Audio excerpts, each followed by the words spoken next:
A controversial late call proves costly in the Blackhawks' loss to the Kraken, but they never should have been in that position in the first place.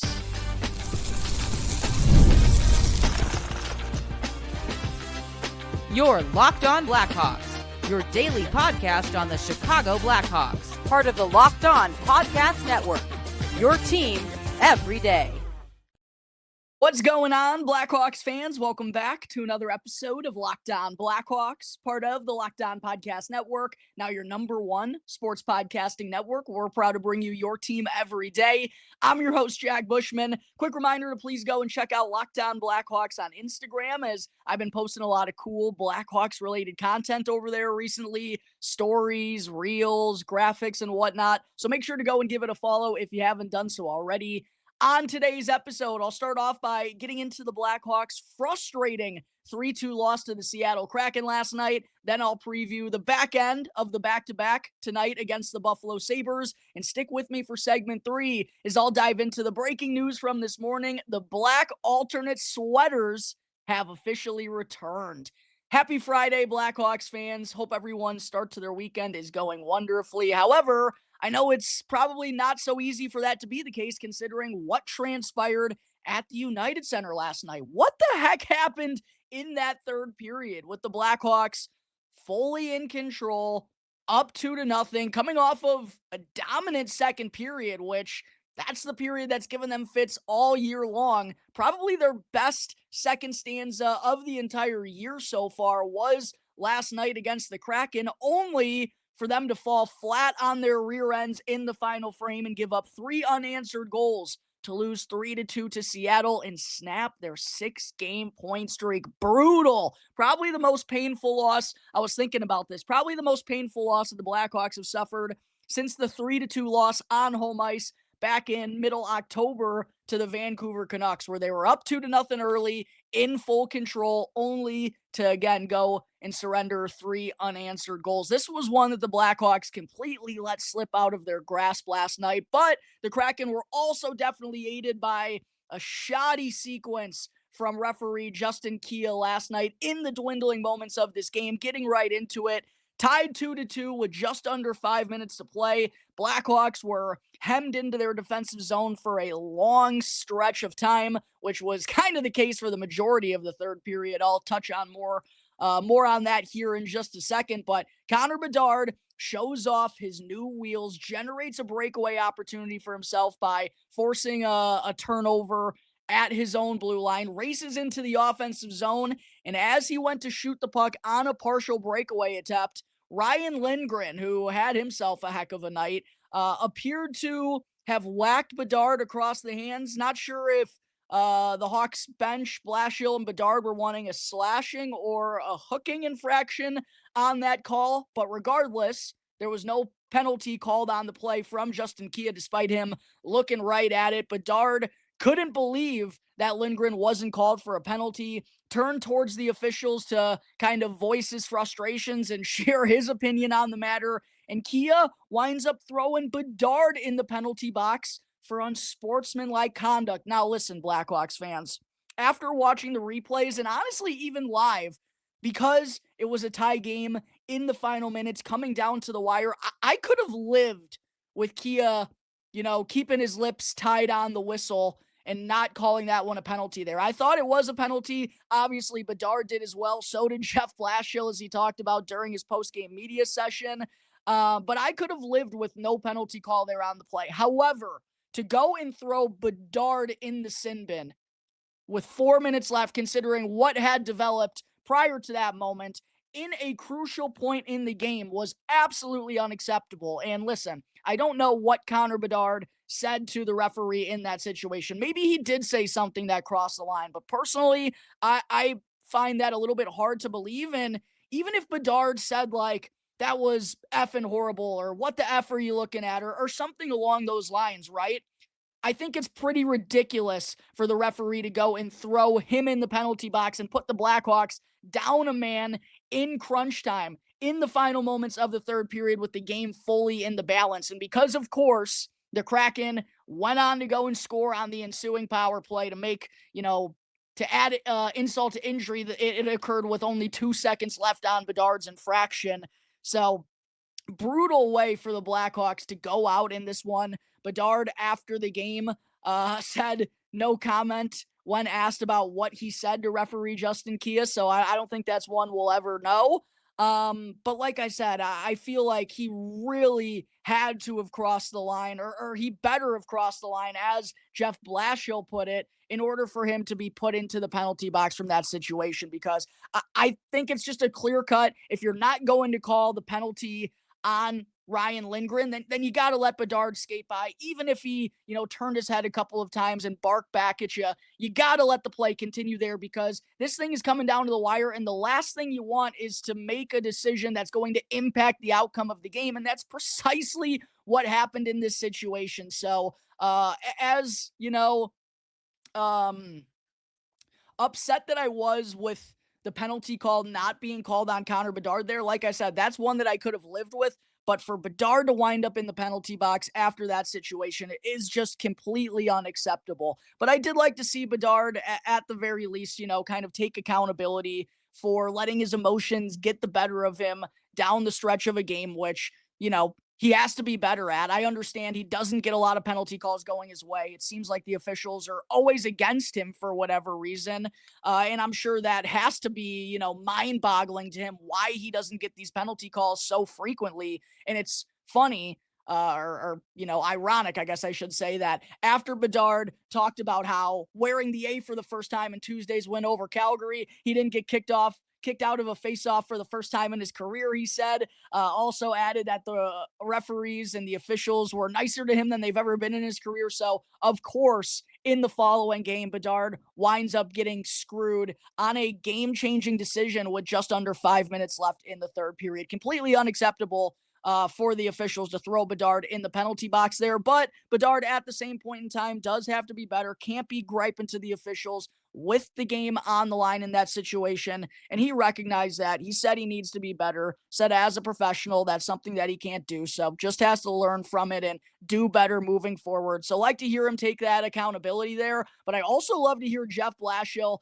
kind of stick up for his guys, both on the bench when this was all developing and after the game, calling out the officials for clearly missing a penalty in his mind. He definitely thought it should have been called there. But I love Blash going to bat for his guys. Too many times in recent years, we've seen the Blackhawks head coach, not show his emotions, not give it to the officials when they make a horrendous call. And things have kind of been going against the Blackhawks for the last couple of games here now, going back to the game against New Jersey with the hit from Brendan Dillon. There was the hit from Adam Klepka in Tuesday's game against the Flames on Connor Murphy, who was in a defensive position and took a high hit to the head. And then, as I'll get into in just a moment in segment 2, Andre Burakovsky also took a bad hit in this game last night as well that didn't get called by the officials. There was that crucial decision late in this game. So things have not been going the Blackhawks' way in terms of the Zebras' decisions. And I love to see Jeff Blashill,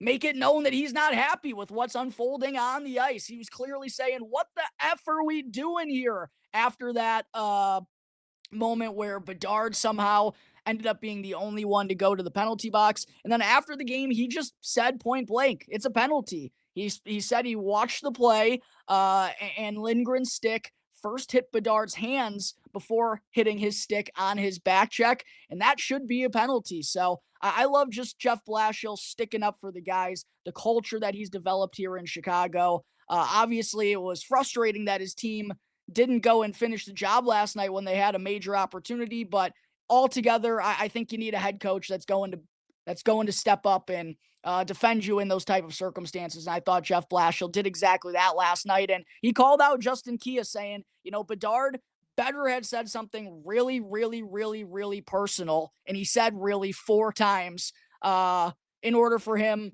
to wind up in the penalty box there and for the official to be as quote unquote sensitive as he was about it.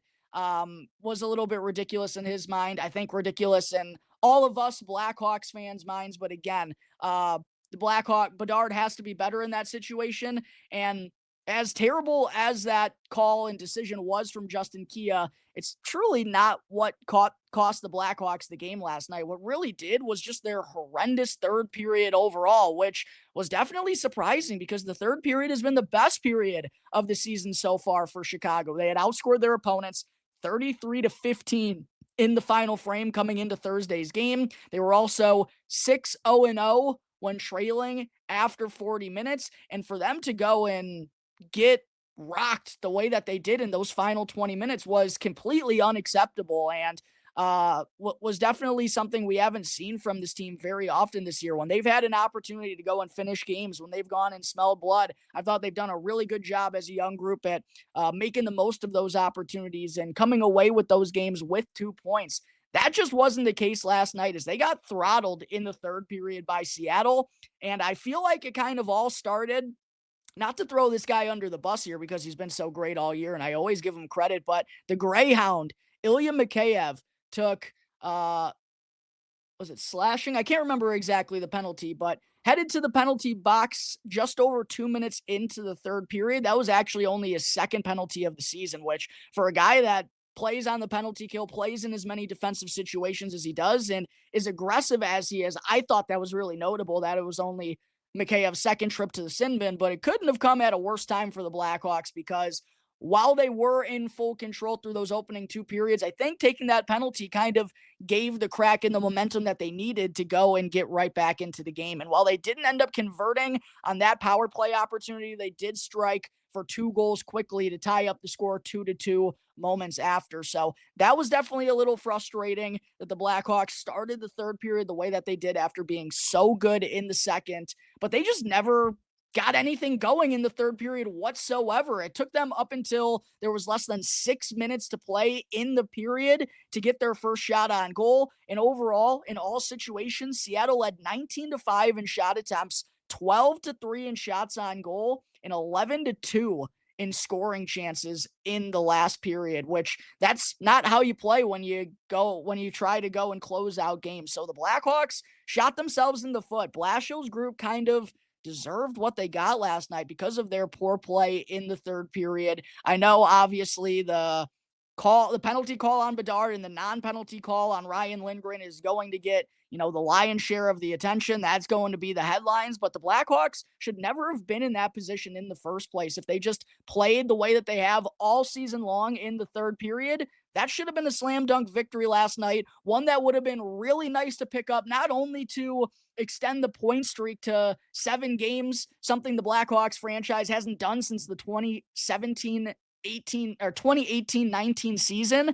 Also would have been nice to get revenge against Seattle after falling to them 3-1 in the first meeting earlier this month. Would have been nice to finally go and beat Joey Daccord, who, as I've talked about on the show several times lately, just keeps having the Blackhawks number. Also would have been nice to go and pick up those 2 points over a team that was just below the Blackhawks in the standings coming into this one. Instead, they let the game slip out of their hands with their shaky play all throughout the third period. Couple of real poor defensive shifts by the Blackhawks that led to those 2 quick goals by the Kraken to tie the game up 2-2. And then the penalty kill gave up a crucial goal for the second game in the row. On Tuesday, it was the one they allowed to Matt Coronado in the final seconds of the second period that put the Flames down just 1 going into the third. And here couldn't get a big kill to bail Connor Bedard out in crunch time and wind up giving up the game winner on the man advantage. So the third period truly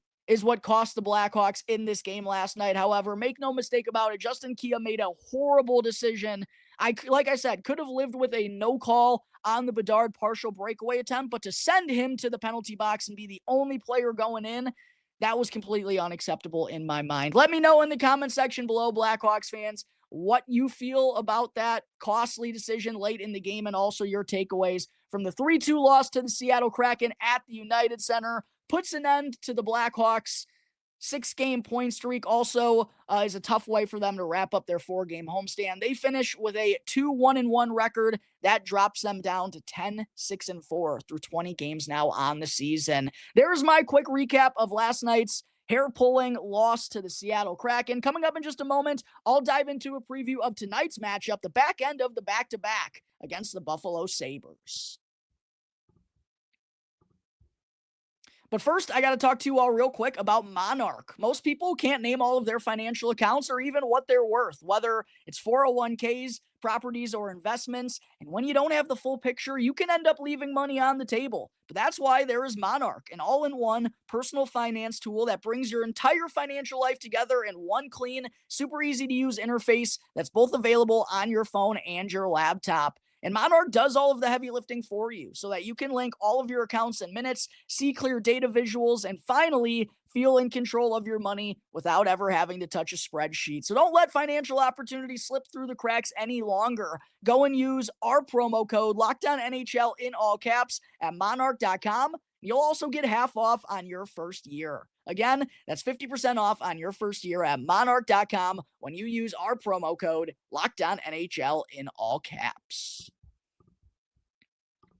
Per usual, before I get into segment 2, just a reminder, if you're watching on YouTube, like what you're watching today, like what you're watching on a regular basis, make sure to hit that subscribe button for me. Smash the like button as well. And if you're tuning in through an audio platform, go rate and review the show. It's all 100% free, will not cost you anything, and really does help me out in a big time way in growing the show.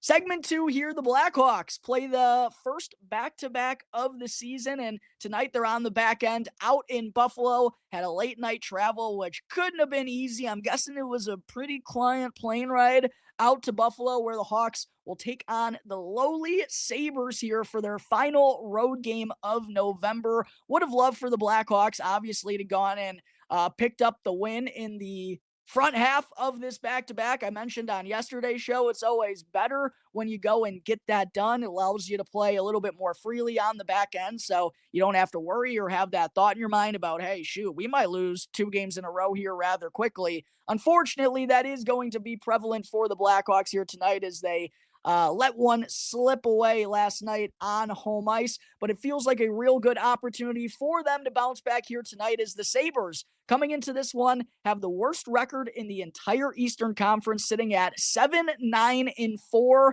That gives them just 18 points through their opening 20 games. They're also coming off of a 6-2 beating to the hands of the Calgary Flames in their last time out on Wednesday. Listen, we've seen the Calgary Flames a couple of times here in November, and based on how they played against the Blackhawks in those 2 contests, them putting up 6 goals, first and foremost, is just an utter shock because they're the most offensively challenged group in the league. And for them to go and have a dominant win like they did, I think kind of shows the situation that the Sabres find themselves in right now. It has not been a very pleasant start to their season. It hasn't been a very pleasant last decade for the Sabres organization. So even though it is the back end of the back-to-back, the Sabres are definitely going to have the fresher legs with the Blackhawks. Having the late travel last night from Chicago, however, feels if you are going to have a back end of a back-to-back on the road, this feels like it's about as ideal circumstances as you could find. It's been a struggle for Buffalo in basically every department this year, aside from the penalty kill, though. I should note that they're number 1 in the NHL on the penalty kill at 89.8% on the season. Everything else besides that, though, has been pretty awful. 24th in goals per game, 27th in goals against, so they don't score a lot. They give up a lot. That's never a recipe for success. Also 24th on the man advantage, and dead last, 32nd out of 32 teams in the NHL in the faceoff dot. So yeah, for the Blackhawks, maybe it's a little bit fortunate that they have a game so quickly after what developed last night in the third period. They can kind of go and flush that one, get it out of their brains in a hurry, and just get back to business and try to go and pick up 2 points here tonight against Buffalo. As far as the Blackhawks projected lineup for this matchup, wanting to pull this up for all of you Blackhawks fans, got to talk first about what happened to Andre Burakovsky last night. I mentioned in the first period momentarily, the Blackhawks have just been on the wrong end of a lot of bad hits here recently. Brendan Dillon on Tyler Bertuzzi, which likely is the reason that Bertuzzi missed the last 2 games before returning to the lineup last night. Then there was the hit from Klapka on Connor Murphy that didn't get called somehow late in that game that the Blackhawks were not happy about whatsoever. Definitely looked like a hit where Klapka drilled Murphy. The contact was made head first, and it also felt like a situation where, as Bedard talked about after the game and after or just based on the frustrations from the Blackhawks bench, they felt like it was a situation where Klapka could have kind of pulled up and avoided contact there, but that didn't end up being the case. And then last night, Andrei Burakovsky skating into the offensive zone late in the first period when the Blackhawks are on the power play, takes a shoulder right to the head from defenseman Ryan Lindgren, who, of course, was the one who didn't get the penalty call late on the game on his back check on Connor Bedard. Of course, it was Ryan Lindgren. Caught Burakovsky, kind of looked like it was inadvertent. I'm not really sure one way or the other, but to me, watching it live, it didn't look like it was very purposeful contact from Ryan Lindgren. However, you have to be in control of your body at all times. And Burakovsky also didn't even have possession of the puck at that point skating into the offensive zone. The puck was up in the air. So for the contact to be a shoulder straight to the head of Burakovsky that wound up getting uncalled, pardon my language, I won't swear on the show, I guess, but Connor Bedard, frankly, called it BS after the game. That honestly seemed like the thing that he was most upset about after the contest. He recognized that he did the wrong thing in that situation by barking back at the officials. Whether it was justified for him to go to the penalty box or not, he's just got to, swallow his pride there a little bit and not put his team in a vulnerable position. But he was pretty clearly frustrated with the lack of penalty calls going against these bad hits that the Blackhawks have been on the wrong end of recently. There was a penalty called on Brendan Dillon from the check that he threw on Tyler Bertuzzi, but that easily, in my opinion, could have been a game misconduct. Caught him with an elbow up high right up into the boards. Could have been elbowing or boarding. No penalty call on Klapka. No penalty call here on Ryan Lindgren. So the Blackhawks, I understand their frustrations about this because it feels like they're taking liberties every night here for the last week and nothing has really happened. The referees aren't being accountable and instead they're calling, ticky-tacky other things that are playing a part in the outcome of these games. But Burakovsky went down. He was able to skate off the ice under his own power, which was great to see, but immediately headed down the tunnel and headed back into the Blackhawks dressing room. Did not return for the remainder of the game. The Blackhawks ruled him out just before the start of the second period, and Blashill confirmed post-game yesterday that Burakovsky will not play in this game against the Buffalo Sabres. So that puts the Blackhawks back down to only 11 healthy forwards on their active roster, unless Jason Dickinson gets removed off of injured reserve, which, as I mentioned yesterday, could potentially be the case. I think he's really starting to get close to that, but has said he's not going to come back until he's fully 100% ready. He's sick of dealing with all of these nagging injuries, and I'm sure a lot of us Blackhawks fans are sick of that too. I'm guessing just because of the quick turnaround, maybe it happens today, but I'm guessing Dickinson is going to come off injured reserve on Sunday against the Colorado Avalanche. And assuming that he's not going to be cleared to return tonight and will miss a 10th consecutive game, that would leave the Blackhawks, like I said, with only 11 healthy forwards on the active roster. So pretty straightforward in terms of what the lineup is going to look like. I do believe with Burakovsky out, the Hawks stuck with Green, Bedard, and Burakovsky as their top line against Seattle. But once Burakovsky went down, Tyler Bertuzzi jumped up with that trio, and my, oh my, was Bertuzzi excellent yesterday, especially in the second period. Wound up opening the scoring for the Blackhawks, which they've now scored first in 15 of their 20 games this year, which leads the entire NHL. Getting off to a good start continues to not be an issue for the Blackhawks. But Bertuzzi was everywhere in that second period. Scored his 10th goal of the season to open the scoring in his return to the lineup, finishing off a beautiful passing play. Alex Vlasic, awesome stretch pass. Teravainen and Nazar, real quick puck movement on a 3-on-1 to find Bertuzzi out in front. And then he also went and set up Teravainen for his 5th goal of the season with just a ridiculous one-handed shot pass that he somehow managed to get enough on to get the puck all the way across the crease and over to Teravainen. Both Tavo and Bertuzzi with 2-point performances last night, but Bert also drew 2 penalties in that second period as well and nearly had a 3rd point when he made a ridiculous slap pass to find Connor Bedard all alone in the slot. Joey Decord was just able to get a blocker on his shot there. So Bert brought his A game last night in his return to the lineup, was probably the Blackhawks' most impactful player in this game, and he was meshing well along with Bedard and Ryan Green, which isn't surprising whatsoever. That's why I thought, Bedard and Bedard and Bertuzzi were going to be reunited, with Bertuzzi coming back to the lineup yesterday, but Blashill elected to start him on the second line. Didn't stay there for too long, though, because of Andre Burakovsky's injury. Ryan Green, I thought overall, even though his little mini 2-game point streak came to an end, I thought it was still a pretty notable game from him. And Connor Bedard, it continues to be the case in games where he doesn't record a point, still generating dangerous opportunities for himself, still looking like a threat more times than not when he's out there on the ice. Had a couple of good opportunities to find the back of the net, including that late partial breakaway attempt, but wasn't able to pick up a point in this one. But still, the baseline, the consistency, it's been there on a nightly basis from Connor Bedard, and you love to see that. As far as the second line for the Hawks tonight, I think with Burakovsky out, Bertuzzi jumping up to the second line, we're just going to see Teravainen hop up back to the second line along with Nazar and Oliver Moore, and then Colton Dach getting boosted back up to the third line along with Ryan Donato and Ilya Mikheyev. Landon Slaggert wound up being the lone healthy scratch in last night's game, obviously, with only 11 healthy forwards on the roster. He's going to get back in there tonight unless Jason Dickinson is able to get removed from IR. And then Sam Lafferty along with Slaggert down on the fourth line to round out the forward group. Do want to be sure to mention Frankie Nazar, extended his point streak to 3 games last night with the secondary assist on Bertuzzi's opening goal. Teuvo Teravainen, with his 2 points last night, now has 6 points over the last 5 games. Nice to see those two kind of pick up their play after a little bit of a quiet stretch there to begin this month of November. So I think that's going to be the clear-cut Blackhawks forward group tonight out in Buffalo.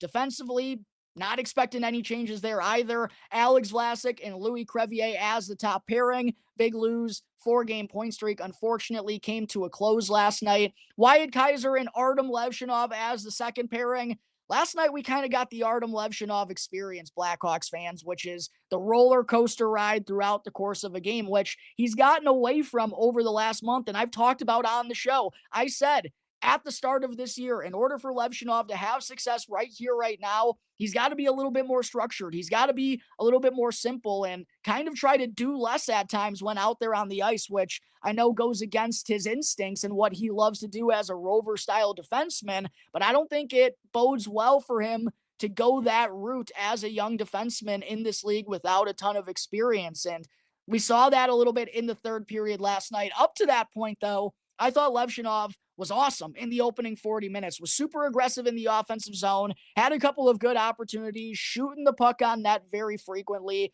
Also picked up a secondary assist on Teravainen's power play goal. That gives him 8 assists now over his last 11 games. Leads all Blackhawks defensemen in that category. His 5-on-5 analytics were awesome through those first 2 periods, but in the third, kind of put himself in harm's way defensively and was on the ice for both of the Kraken's first 2 goals in that final frame, and he played a part in both of them. He coughed the puck up after the officials waved off an icing call, which also was a little bit of a questionable decision there, but Levshinov tried to ring the puck around the Hawks net to Matt Grzelcyk, who he was out there on the ice with, and I think the pass was up in the air. It was like a saucer pass that kind of got away from Levshinov. I believe it hit Grzelcyk, wound up leading to a skirmish along the boards for possession of the puck. The Kraken managed to come out with it, and then Ty Cartier was able to deflect Brandon Montour's shot from the point to get Seattle on the board. And then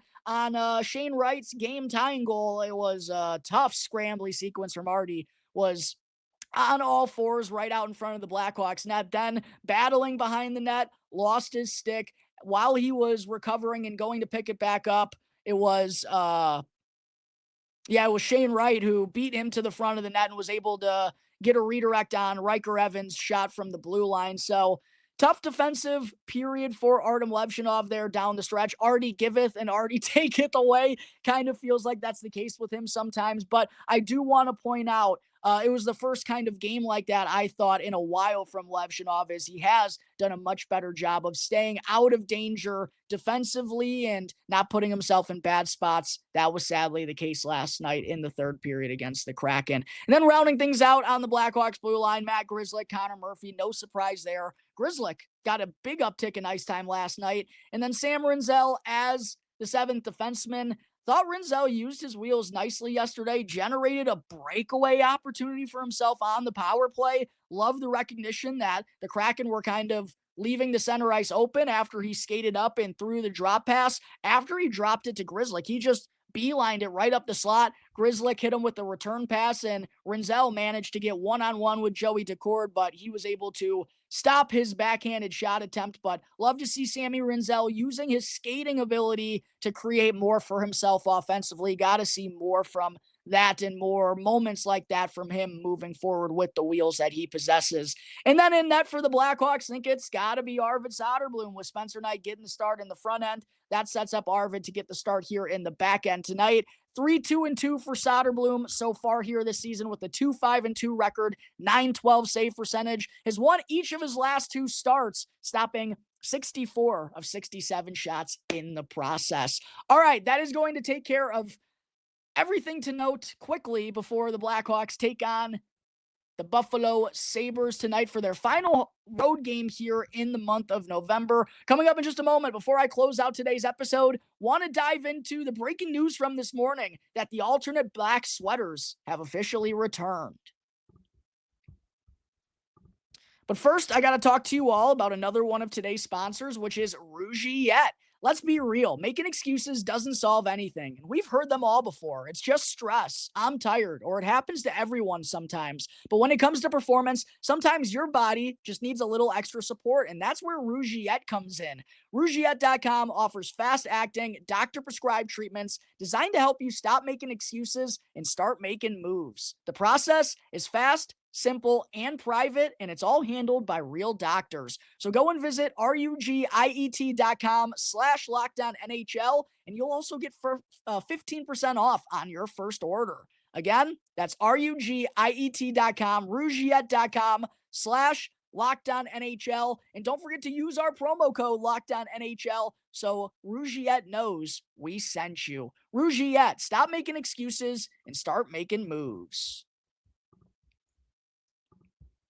I also got to talk to you real quick about FanDuel. The NBA season is now here, and the Chicago Bulls, just like the Blackhawks, are off to a promising start, and there's no better place to get in on the action than with FanDuel, the official sports betting partner of the NBA. Even if you miss the start of the game or just want to ride the hot hand, FanDuel has live bets on everything, from who will score next to fourth quarter comebacks and more. You can even wager on Matas Buzelis, Kobe White, and more key members of the Bulls. Plus, you can even combine your live bets into a same-game parlay for a shot at a much bigger payout. It keeps every game exciting, especially when your team's making that late fourth quarter push. And right now, FanDuel is giving new customers $300 worth of bonus bets when your first $5 bet wins. So what are you waiting for? Go and head on over to FanDuel.com or download the FanDuel Sportsbook app now to sign up and play your game with FanDuel, the official sports betting partner of the NBA.